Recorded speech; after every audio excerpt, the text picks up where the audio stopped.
Assalamualaikum, my name is NURHAELA SAHIRAH binti MANSUR and my matrix number is A23A1548. I will start the presentation with introduction of Sukuk market. The Sukuk market is a key pillar of Islamic finance, providing Sharia compliant certificates that represent ownership in assets rather than debt.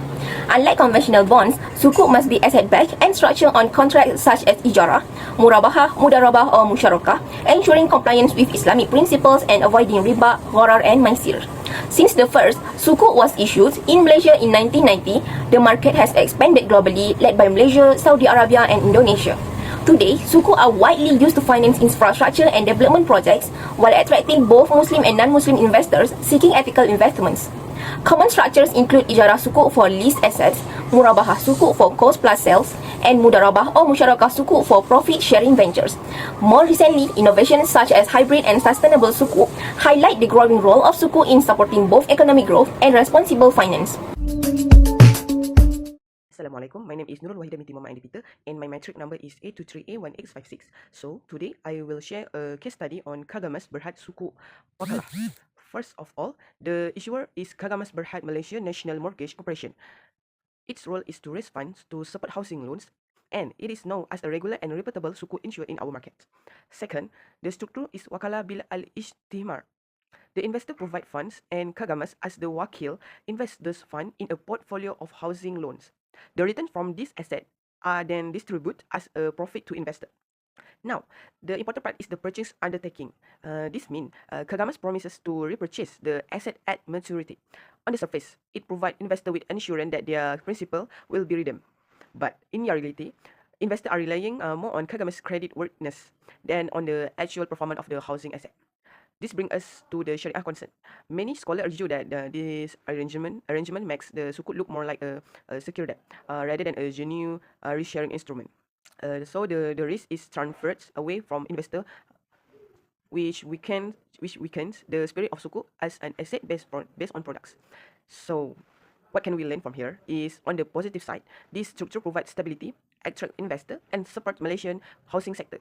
However, the challenge is balancing market practicality such as credit rating and investor confidence, which Sharia authenticity, which emphasize true risk sharing. In short, Kagamas Sukuk Wakalah is a clear example of how Islamic finance product often needs to compromise between commercial demands and Sharia ideal. Assalamualaikum warahmatullahi wabarakatuh. My name is NURUL binti HAMDAN. My number matrix A23A2409. Today, I will be presenting on industry issue number 2 is WAHEEDA, WAHEEDA and WAHEEDA in Malaysia. Firstly, the structure of sukuk musyarakah, the element of WAHEEDA or unilateral promise is offered and applied, for instance, through a purchase undertaking. The main issue arises when WAHEEDA is interpreted as the guarantee of capital or fixed profits. They contradict the principle of sukuk musyarakah, which is based on profit and loss sharing. If WAHEEDA is measured as a written guarantee, it may create non-compliant with Sharia principle. In Malaysia, both Bank Negara Malaysia and the Security Commission through the Sharia Advisory Council have issued clear guidelines. These guidelines specific that WAHEEDA can only be used as a risk management tool and not as a guarantee of fixed profit. This ensures that the sukuk structure remains in line with Sharia requirements. Now, let us look at the key issue. Number 1, WAHEEDA was the risk of turning into a capital guarantee, which goes against the concept of risk sharing. Number 2 is WAHEEDA, which refers to two-spirit promise and crypto if it resembles a hiding contract. Lastly, MOHD or a joint promise is closer to a full contract and therefore needs to be examined carefully to avoid contradicting the actual agreement. From a Sharia risk perspective, there are 3 main concerns. First, WAHEEDA may change its function to a capital guarantee. Second, uncertainty or gharar may arise if the promise is unclear. Third, there is a reputational risk which can affect investor confidence. Finally, in terms of mitigation in Malaysia, there are 3 approaches. Number 1, guidelines from BNM, SHC and CSSC emphasize that WAHEEDA is strictly a risk exchange tool. Number 2, term of WAHEEDA clarify so that the element of profit and loss sharing is preserved. Lastly, investor education is promoted to improve understanding of the role of WAHEEDA in the sukuk structure. In conclusion, while WAHEEDA and WAHEEDA are important components in sukuk structuring, they must be applied carefully to avoid conflict with Sharia principle. The regulatory framework in Malaysia play a crucial role in mitigation risk and ensuring compliance. Next, I will present on the article topic, which is Sukuk default and their implication on the Malaysian capital market. Malaysia is the global leader in Sukuk, contributing to more than 60% of worldwide issuance. Sukuk has grown as a Sharia-compliant alternative to bonds, offering opportunity for both governments and corporations to raise capital. However, like conventional bonds, Sukuk are not risk-free. In Malaysia, we have recorded several defaults, including Johor Corporation, English Sukuk Berhad, Tracoma Holdings, and Non-Fight Corporation Berhad. The issue of Sukuk defaults is critical because of 3 main implications. First, on investor protection. Sukuk was once believed to be safer than bonds because of the asset backing requirement. However, defaults show this is not always true. For example, English Sukuk Berhad defaults in 2009 on its RM 160 million opinion in Syariah Sukuk when the company delay payment due to liquidity problems. Second, the force also raised legal and Syariah issues. Different interpretation of contracts such as Murabahah and by determined AIDIL have led the debates about whether these structures are truly Syariah compliant. Third, Sukuk the Fourth provide Malaysia's reputation as a global hub for Islamic finance. For instance, Nampak Corporation berhad the force on its RM 250 million Murabahah Sukuk in 2010 and was downgraded to a D rating by MARC, which created concern among investors. Now, let me highlight the role of CIMB, one of Malaysia's biggest Islamic bank and the top global Sukuk arranger. CIMB not only structures Sukuk but also acts as a trustee, ensuring issuers comply with their financial obligations. For example, in the English Sukuk case, CIMB trustee Berhad was the party that identified and reported the breach of debt to equity covenant before the Sukuk eventually defaulted. This shows how CIMB plays an important role in safeguarding investors' interests and maintaining transparency. Furthermore, CIMB works closely with rating agencies such as RM and MARC to provide credible risk assessments and early warning signals. From these cases, we can draw several lessons. Issuers must manage their cash flow responsibly and restructure early if they foresee repayment challenges. Trustee and arrangers like CIMB must continue providing transparent reporting to protect investors. Regulators such as the Security Commissions must also maintain strong rules, such as the requirement that all Sukuk must be rated, which enhance confidence in the market. In conclusion, Sukuk defaults in Malaysia are relatively low compared to global cases like Dubai Woods Nickel Sukuk, but their implications are serious. They affect investor protection, raise Sharia and legal challenges, and could damage Malaysia's reputation and the global hub of Islamic finance. Fortunately, with strong institutions such as CIMB, strict governance, and proactive monitoring, Malaysia has managed to maintain stability and investor confidence in its Sukuk market. For the implication, I will make it short and simple. The first one, Sukuk wakalah by cagar emas show proper Syariah compliance through asset backing, promote ethical investment in the real economy, and need strong governance with transparency. The use of wa'ad, wa'dan, and muwaddah, if excessive, risk resembling conventional contract, creating hidden risks and requiring clear rule and monitoring. Sukuk default, meanwhile, breach Syariah principle of contract and trust, weaken investor confidence and call for better risk control, disclosure, and Syariah compliance structuring. And now, I will analyze these three issues. For the first one, cagar emas berhad Sukuk wakalah reflect Syariah principle of risk sharing, asset backing, and ethical investment by ensuring funds are used for real economic purpose while avoiding riba, gharar, and maisir. On the other hand, the use of wa'ad, wa'dan, and muwaddah, not accepted in Islamic finance, may risk resembling conventional contract if overused. So, they must always uphold fairness, transparency, and genuine risk sharing. Meanwhile, Sukuk default undermine trust and contract fulfillment, but they also serve as a reminder that investors share in the risk. Therefore, strong governance and Syariah compliant restructuring are essential to protect stakeholders and maintain confidence in the Islamic capital market. I will briefly present on market participation and challenges in Malaysia Sukuk market.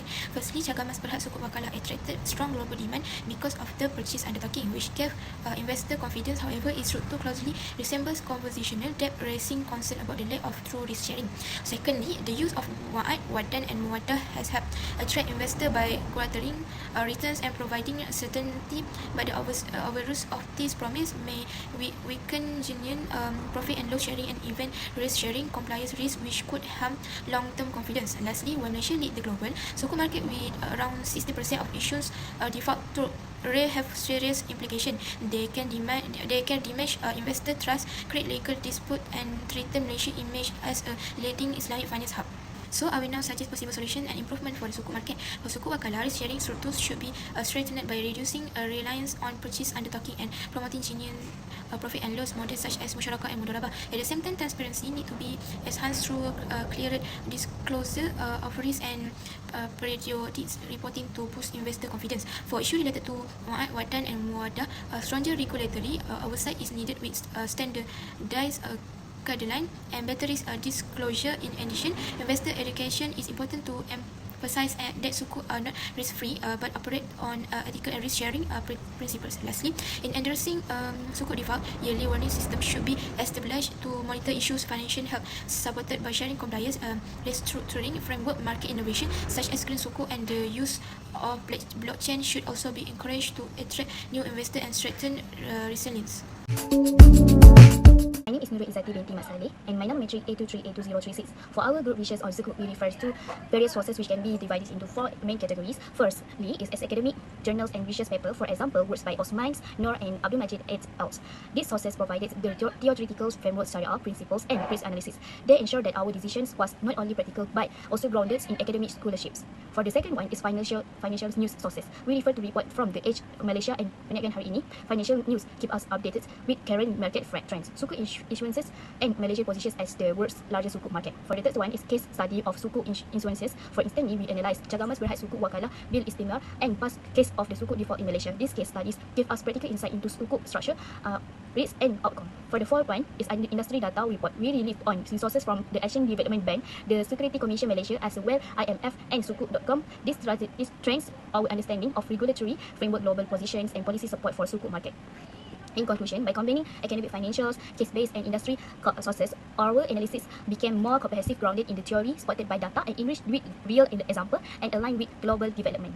We also use webinar online from YouTube, such as Introduction of Sukuk Bond in Malaysia, The Resilience of the Global Sukuk Market, and Understanding of Sukuk Market. These videos make it easier for us to understanding Sukuk in a more visual and interactive way, especially for members who are new in this topic. The sixth engagement element is internal group discussion and brainstorming where knowledge is shared between group members. Internal discussion allowed us to exchange views, combine ideas, and balance our finding between theories, market realities, and innovation. Last but not least, short survey or questionnaire which is not used in our project, however available to in the future project about Sukuk market. Assalamualaikum warahmatullahi wabarakatuh. My name is YASMIN binti ZAINI and my metric number is A23A225. So from our discussion on Sukuk, there are few key lessons we can see. First, Sukuk has shown strong product innovation. For example, the emergence of green Sukuk, wakala Sukuk, and hybrid Sukuk. Second, it provides a Syariah compliant alternative to conventional bonds by avoiding elements like riba and garam. Third, Sukuk is proven as an effective tool for development financing because it has been widely used to fund infrastructure, renewable energy, healthcare, and even education projects. Lastly, we can see the global acceptance of Sukuk. It is no longer limited to Muslim majority countries, but has gained traction internationally. Looking forward, there are several directions for Sukuk.